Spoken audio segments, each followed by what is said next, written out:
Some laughed, some cried, and a few showed no emotion at all. Their faces told stories colder than their crimes. These are the shocking reactions of 10 dangerous kids as they heard the words that sealed their fate.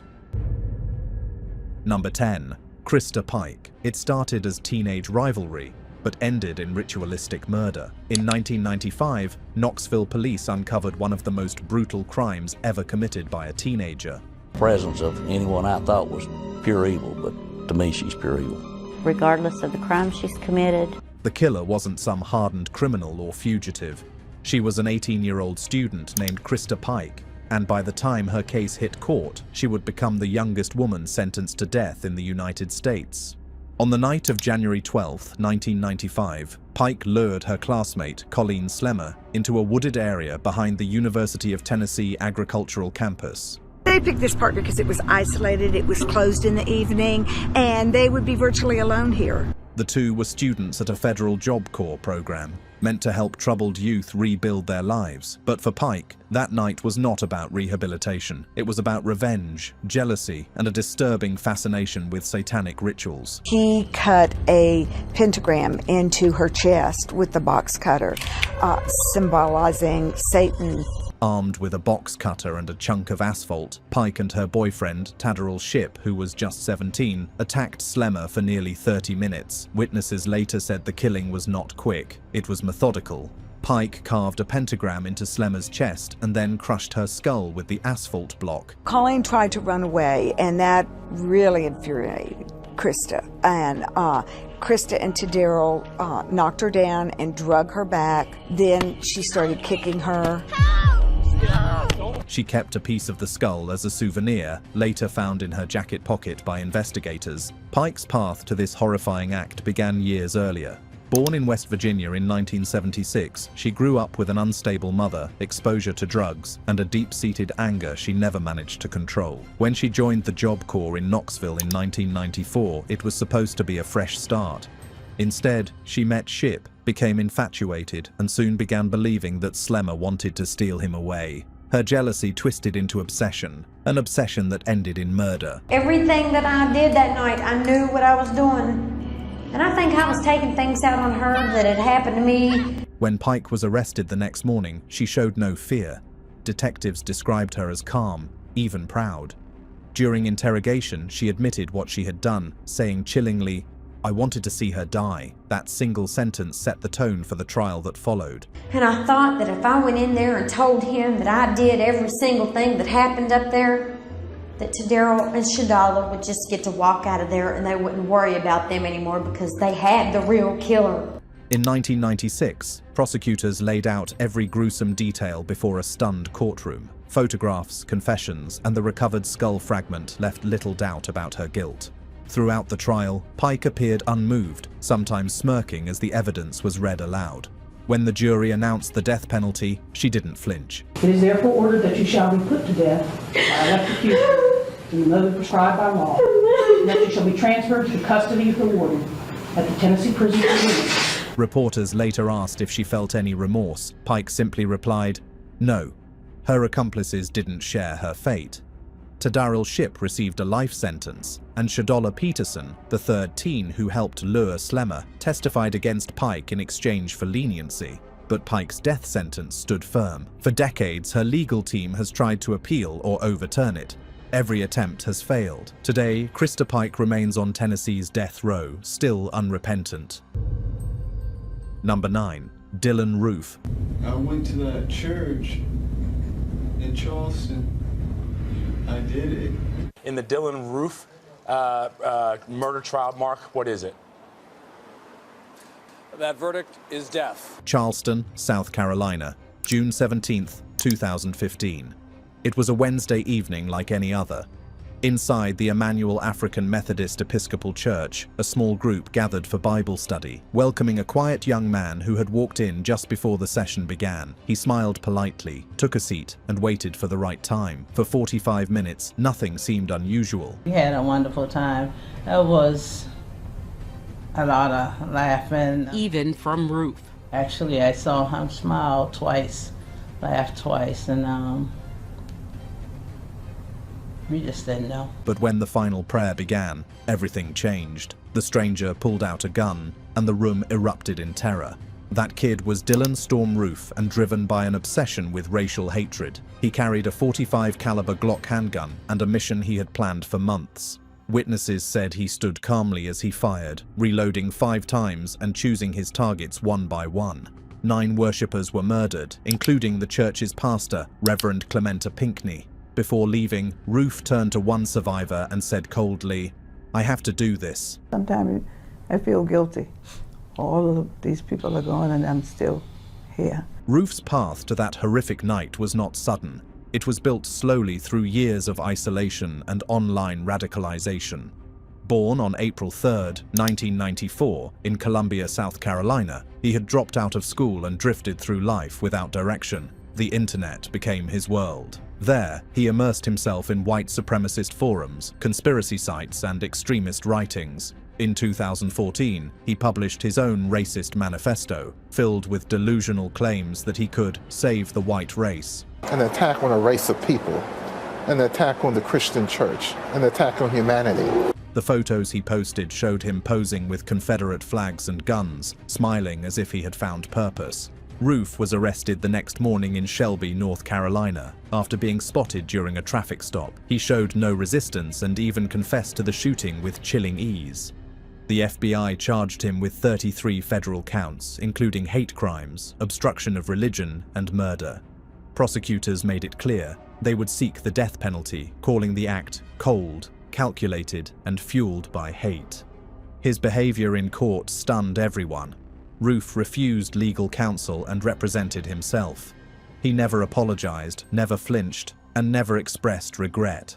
And you represent Mr. Roof, excuse me, Mr. Roof, is that correct? That is correct, Your Honor. All right, and who else represents Mr. Roof for the record? Your Honor, for the record, Bill McGuire. Teresa Norris, Your Honor. Okay. Families of the victims spoke through tears, some angry, some forgiving, but none received any response from him. On January 10, 2017, Dylann Roof was found guilty on all 33 counts and became the first person in U.S. history sentenced to death for federal hate crimes. Today, he remains in solitary confinement at Terre Haute Federal Prison, awaiting execution, still showing no sign of remorse. Number 8. Michael Bargo. Sure. This was your place. This was your idea. No. No. Your idea where to dispose of the body. I couldn't tell you what they said because you objected to it. Your verdict? Yes. Evelyn Brown, is this your verdict? Yes. In Ocala, Florida, an innocent love story took a horrifying turn.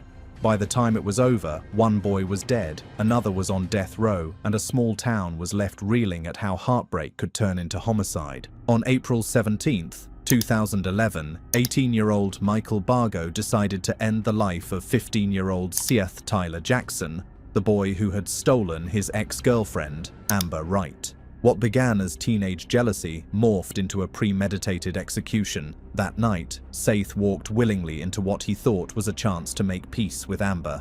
Instead, he stepped straight into a deadly trap.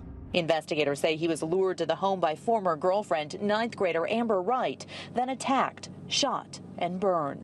Inside a friend's home, Bargo and his accomplices waited. Armed with a .22 caliber revolver, Bargo ambushed Seath. According to prosecutors, the boy was beaten, shot multiple times, and dragged into a bathroom where Bargo fired the fatal shot. Then came the most chilling part. The group burned his body in a backyard fire pit, later collecting the remains in 5 paint buckets and dumping them in a quarry. Investigators called it a level of cruelty beyond teenage comprehension. Down the rock wall. Well, if they're going to do it, that'd be the way to do it. Okay. So you were helping him out. You were taking Kyle's advice if you were going to be with him. Neighbors once called Bargo Mike the Hothead. He had dropped out of school, fought with his parents, and had minor run-ins with the law, but those who knew him said his rage turned uncontrollable after Amber began dating Seath. What was once heartbreak became an obsession, and that obsession drove every bullet, every flame, every lie that followed. When police unraveled the story within 48 hours, the truth shocked even seasoned detectives. is the mastermind behind the killing. Potentially, you are facing the death penalty. Bargo faced a judge with a gash on his eye and forehead. Investigators tell West 2 News he had the cuts when they arrested him. Bargo was arrested and charged with first-degree murder, kidnapping, and tampering with evidence, charges that would make him Florida's youngest defendant facing the death penalty. His accomplices, including Amber, were all tried and convicted for their roles, but it was clear Michael was the mastermind. The state asked if Michael Bargo called him. What did he say when he called you? In court, he showed no remorse. Witnesses described him as cold, emotionless, almost proud. When the jury declared him guilty, he didn't flinch. One juror later recalled, "He looked like he wanted this, like it proved something to him." The judge, however, saw a different truth, a young man consumed by vengeance who planned, executed, and destroyed another life with deliberate precision. And the sentence of the court that for the premeditated murder of Seth Jackson, you, Michael Shane Bargo, are sentenced to death. In 2019, after years of appeals, Michael Bargo was sentenced to death, sealing his fate as Florida's youngest death row inmate. Number 7. Willard Noble Miller and Jeremy Goodale. I know that my words will never be enough, but to Miss Graber and all her family, I'm truly sorry. Thank you. And yet I still carried through. I still did what I did. And I took responsibility for that. Nohema Graber spent her life teaching kindness, discipline, and respect. But in November 2021, 2 of her students repaid her lessons with brutality. What began as a routine school day ended in one of the most disturbing murders ever committed by teenagers in the state of Iowa. Community mourning the loss of a longtime educator. Classes at Fairfield High School were canceled today following the death of Spanish teacher Nohema Graber. Her body discovered in a park Wednesday, less than a mile from... On November 2nd, 2021, the 66-year-old Spanish teacher at Fairfield High School was reported missing. By the next morning, her body was discovered hidden under a tarp, a wheelbarrow, and railroad ties in Chautauqua Park, a place she often visited for her daily walks. Police soon uncovered a chilling truth. The people responsible were not strangers. They were 2 of her own students, Willard Miller and Jeremy Everett Goodale, both just 16 years old. Miller had argued with Graber days earlier over a poor grade, something that had clearly angered him. What no one realized was that he wasn't just upset, he was planning revenge. Investigators later learned that Miller and Goodale met up that evening with a baseball bat, lured Graber to the park, and beat her to death. Afterwards, they tried to hide her body, believing their crime would go unnoticed. Any evidence that we could, and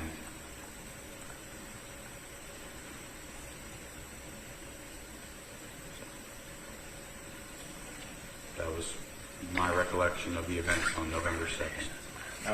To follow up, Jeremy, with regard to premeditation, you understood that Aiden Miller had already essentially come up with a plan to murder Nohema Graber, is that correct? That's correct. And you understood that Aiden Miller had brought items to assist in the murder of Nohema Graber. He had brought those items to the park within that day?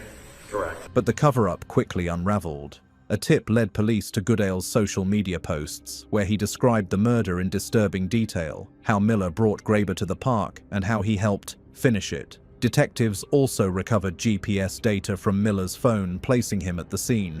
Within 2 days, both teens were arrested and charged with first-degree murder and conspiracy to commit murder.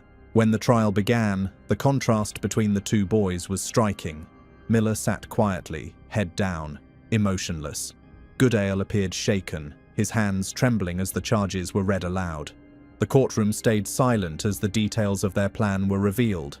Messages, movements, and the chilling precision with which they carried out the attack. The evidence was overwhelming. On July 6, 2023, justice caught up to both of them. Miller was sentenced to life in prison with the possibility of parole after 35 years. while Goodale received life with parole eligibility after 25 years. The sentences reflected not only the gravity of their crime, but the betrayal that shocked an entire community. Number 6. Muhammad Umar Khan. Harvey Wilgus didn't like school. Every morning, the thought of walking through those gates made him anxious. He often stayed home, telling his parents he felt unsafe. On February 3, 2024, he finally decided to go back. Within hours, he was dead, stabbed twice in the heart by a classmate inside the very place meant to protect him. The killer was Muhammad Umar Khan, just 15 years old. He attacked Harvey with a hunting knife he had brought to school that morning. The violence wasn't sudden. It was the result of a long build-up of fear and warnings that no one took seriously. Just 5 days earlier, the school had gone into lockdown after Khan was involved in another altercation. Harvey had told his dad then, "This is why I don't go to school, because children have knives." Those words turned out to be his final warning. School's in lockdown, and he said, yeah, because someone's got a weapon for me. And then he messaged Mark and said, "This is why I don't go to school, Dad, because children have knives." Khan wasn't new to carrying weapons. Police later found videos of him showing off knives and threatening gestures online. He liked the feeling of power they gave him. His defense claimed he was bullied and racially abused, but prosecutors argued that Khan was looking for a reason to use his weapon. He had even admitted he bought the knife because it looked scary. You had decided that, should the need as you saw it arise, you would use your knife on Harvey, a knife which, in your words, you had bought because it was... On the day of the murder, Khan and Harvey clashed in a corridor just minutes after Harvey arrived. Witnesses said the tension between them was visible. By the afternoon, Khan cornered Harvey and stabbed him twice in the chest. Teachers tried to save him, but the wounds were too deep. The knife had pierced his heart. Khan was arrested on the scene and later charged with murder and possession of a bladed weapon on school grounds. His trial exposed a disturbing picture of youth violence and school safety failures. In court, he sat silent, showing little emotion as prosecutors described how he carried the knife ready for use. Harvey's sister Sophie spoke through tears, saying, "He didn't just end Harvey's life, he ended ours too." Judge Chima Grubb rejected any claim of self-defense and sentenced Khan to life in prison, with a minimum term of 16 years before parole. Muhammad Umar Khan, a 15-year-old from Sheffield, has been sentenced to life in prison with a minimum term of 16 years for the murder of his classmate, Harvey Wilgus. The judge also ruled that Khan's identity could be revealed, calling it a matter of public interest. Harvey's family is now fighting for schools to install knife detection arches, hoping no other child will suffer the same fate. Number 5. Remy Cordova. It was one of those murders that made even seasoned detectives pause. A mother of one shot dead at a traffic light, and the trigger pulled not by a hardened criminal, but by a 14-year-old boy. Remy Cordova, barely a teenager in 2021, fired the bullet that killed 32-year-old Pamela Cabriales in Denver, Colorado. 4 years later, justice finally caught up with him, and the courtroom saw no mercy. On the night of February 20th, 2021, Pamela Cabriales was driving her Range Rover down Colfax Avenue after dinner with a friend. As she stopped at a red light, a grey Chevrolet Malibu pulled up beside her. Inside that car sat Remy Cordova, then just 14, along with 2 older teenagers. Without warning, Cordova leaned out the window with a semi-automatic handgun and fired several shots. Okay? I'm Officer Lipper with the Denver Police Department, okay?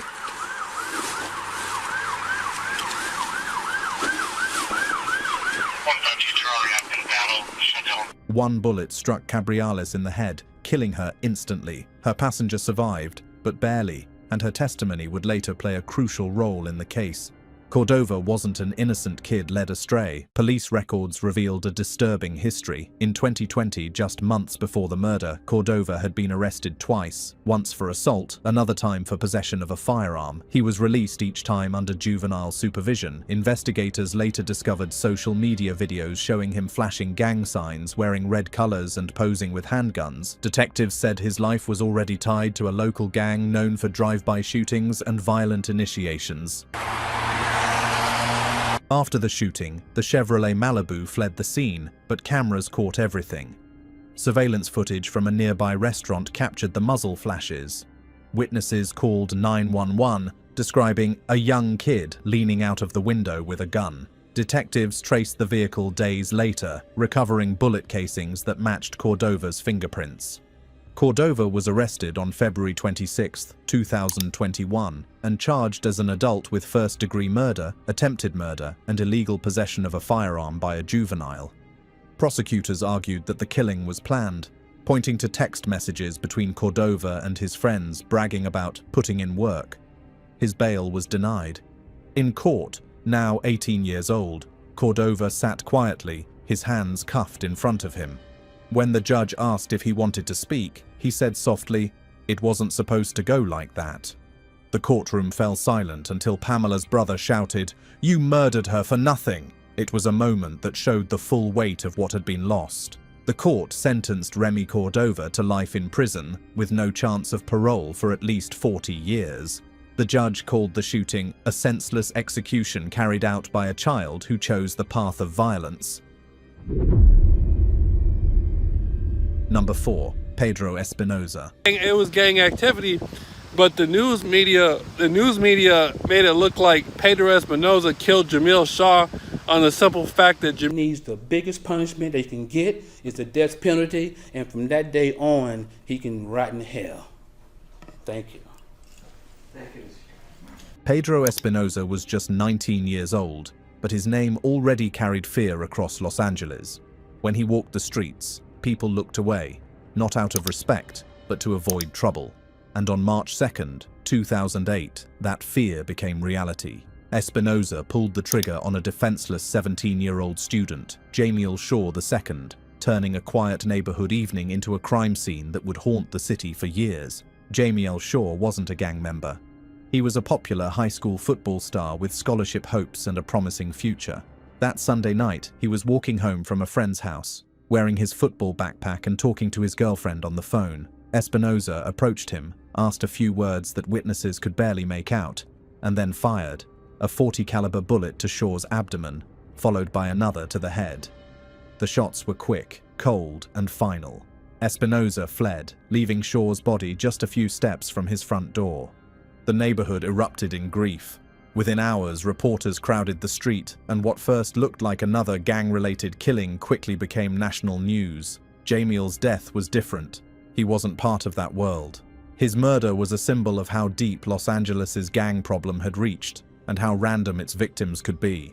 But beneath the outrage lay a disturbing detail about Espinosa himself that would fuel even greater anger. Pedro Espinosa had been released from Los Angeles County Jail just one day before the shooting. A known member of the 18th Street Gang, he'd served time for assault with a deadly weapon. Despite his violent record and his undocumented immigration status, authorities never reported him to federal immigration officials. That failure allowed him to walk free and within hours claim another life. The system, it seemed, had given him all the opportunity.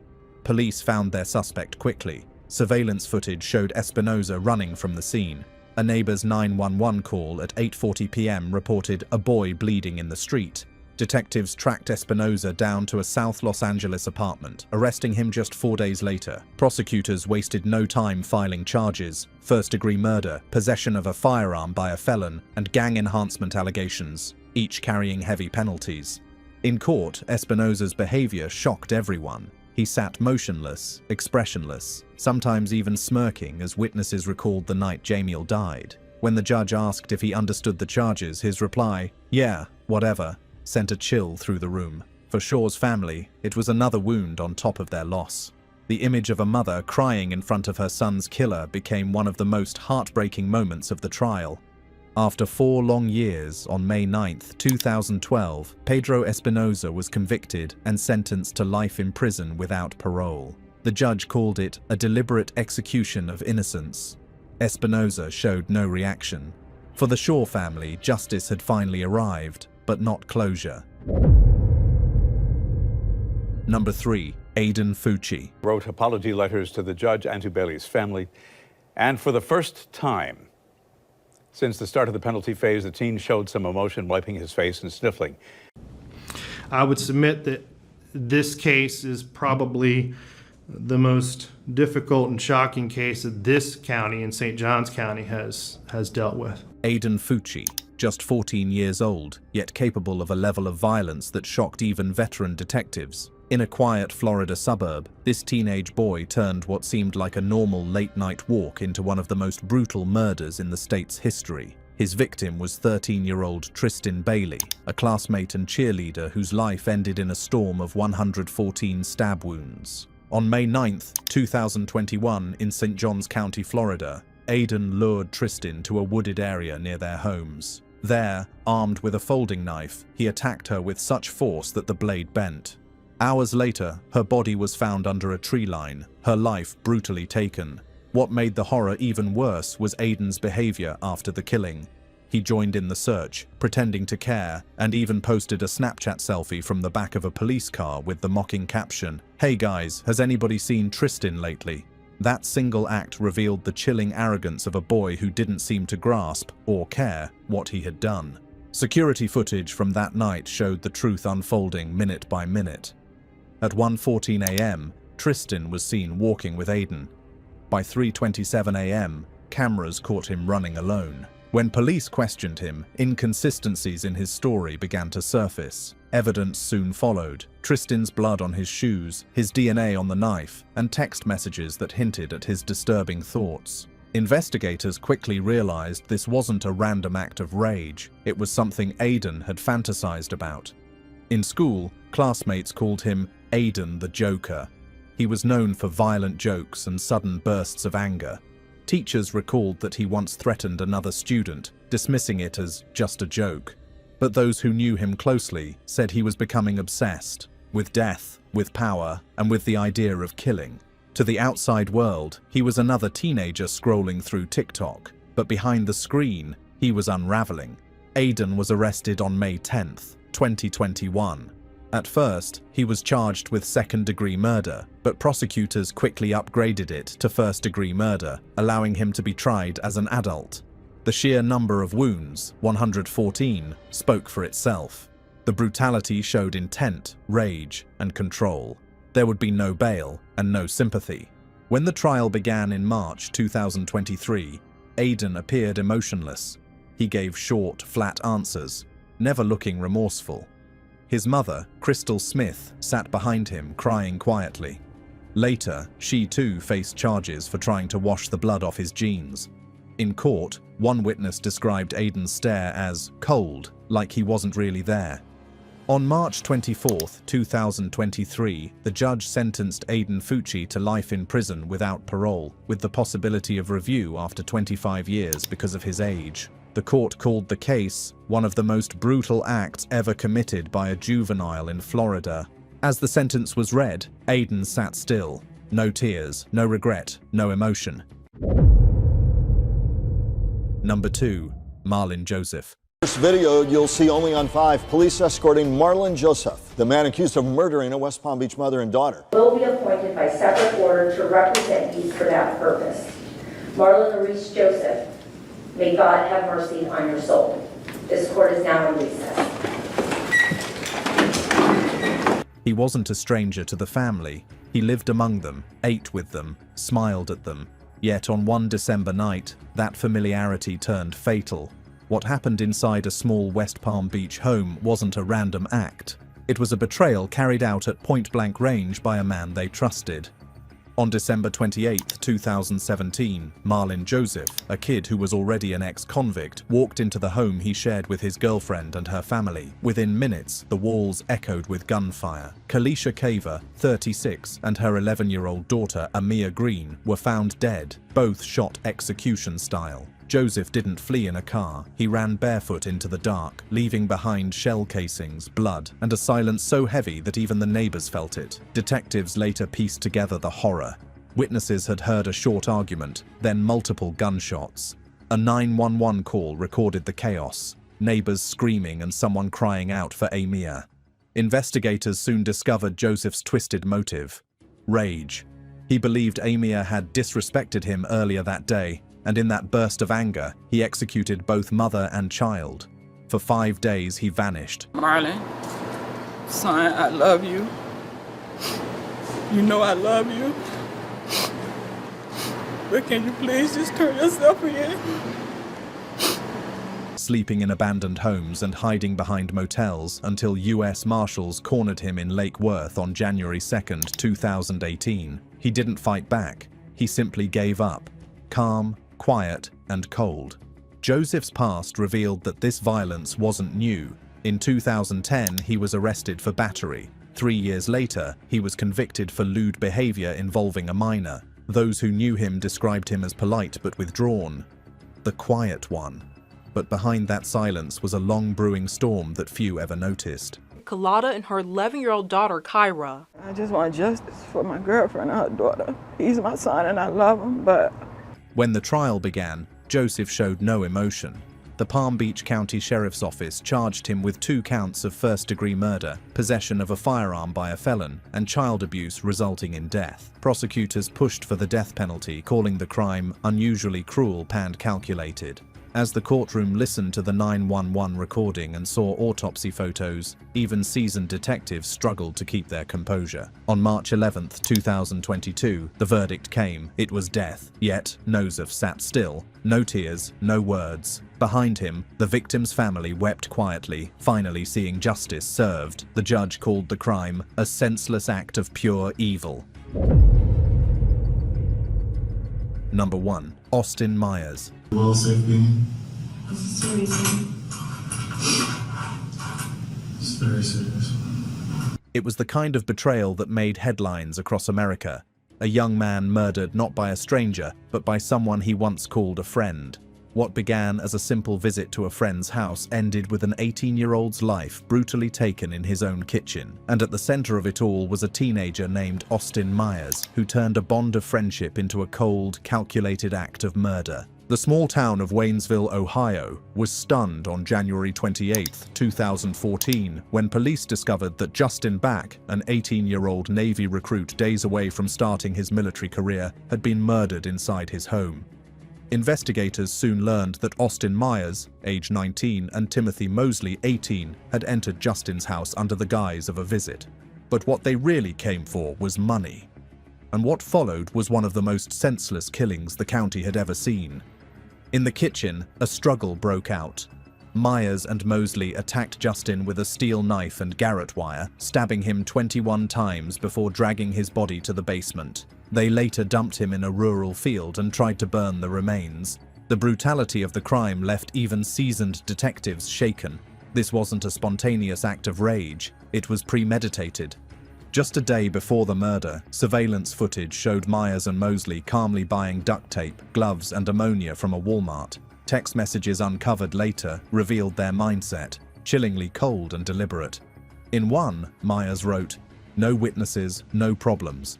The evidence painted a picture of a young man who had carefully planned every step, believing he could outsmart both his friend and the law. But within 48 hours, a suspicious neighbor's 911 call led police straight to the killers. Both Meyers and Mosley were arrested on January 30th, 2014. During interrogation, Meyers appeared disturbingly calm, even smirking when Justin's name was mentioned. Prosecutors described him as the mastermind, noting how he directed the killing while Mosley carried out the stabbing. Meyers' history revealed flashes of violent behavior and manipulative tendencies.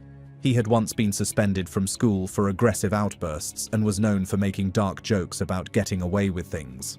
When the trial began, the courtroom felt the weight of what had been lost. A promising young life, ended by someone he trusted.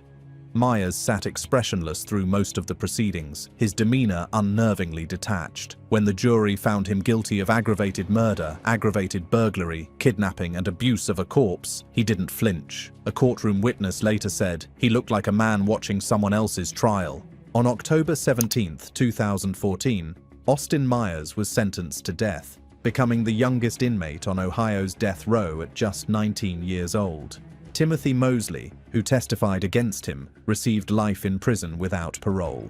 As the sentence was read, the courtroom fell into a heavy silence, a community grappling with how friendship could end in such unimaginable violence.